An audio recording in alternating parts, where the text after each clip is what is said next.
Hello, everybody. Again, we are here again with Marco, country manager of Amusnet in Brazil. Marco, thank you so much again Anytime, for man. being with us. So let's talk about a little bit further about Brazil. We have been talking about regulation in the other interview. We had talked about how Amusnet entered the Brazilian market.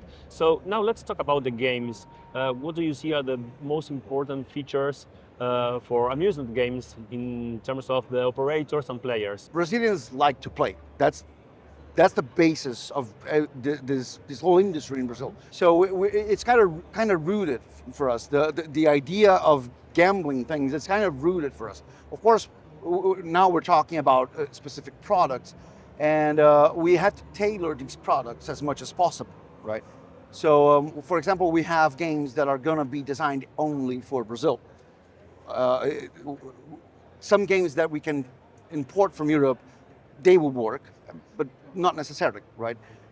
But if you can tailor the game to a specific market aspect, taking a cultural element, for example, and I really like to reinforce this without going to the cliches, to the to the stereotypes, avoiding those things, but being able to incorporate an interesting cultural aspect of a country.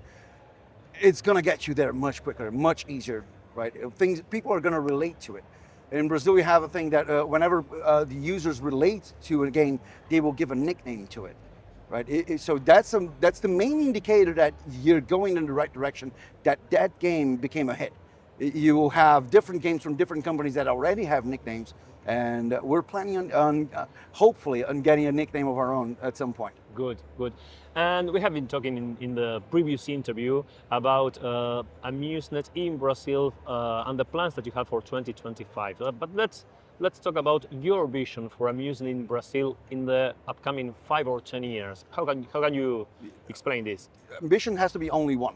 We have to be at least one of the top providers in the country. If you're not thinking about that, if you're not thinking in that direction, I don't see the point in going into any market, right? Before I joined Amusnet, I used to say this as a consultant to operators, and the same is valid for Amusnet. The time for tryouts in the Brazilian market is over, right? That has been over for a few years already. It's no longer a place where you can just dip your toe into the water and to see if it's cold or if it's warm enough for you. You either go in or just don't go in at all. That's good. That's good.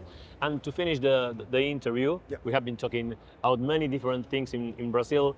So, what can you tell us about the main challenges and opportunities that Amusement has in Brazil?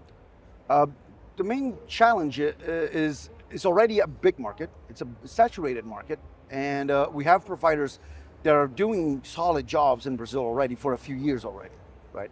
So we have to pick up the pace. Obviously, we're coming in a little bit late to the party, but with a good strategy that we know we have, with good games that we know we produce, obviously we can go to and steal some market share from these other providers. That's the biggest challenge for me, competing with providers that are already in the market and understanding the market for a while already. But the opportunity is the same.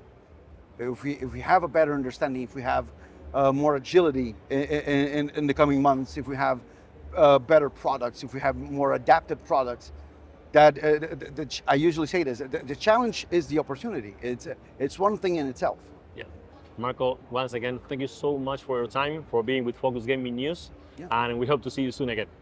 My pleasure, my friend. Thank you. Thank you so much.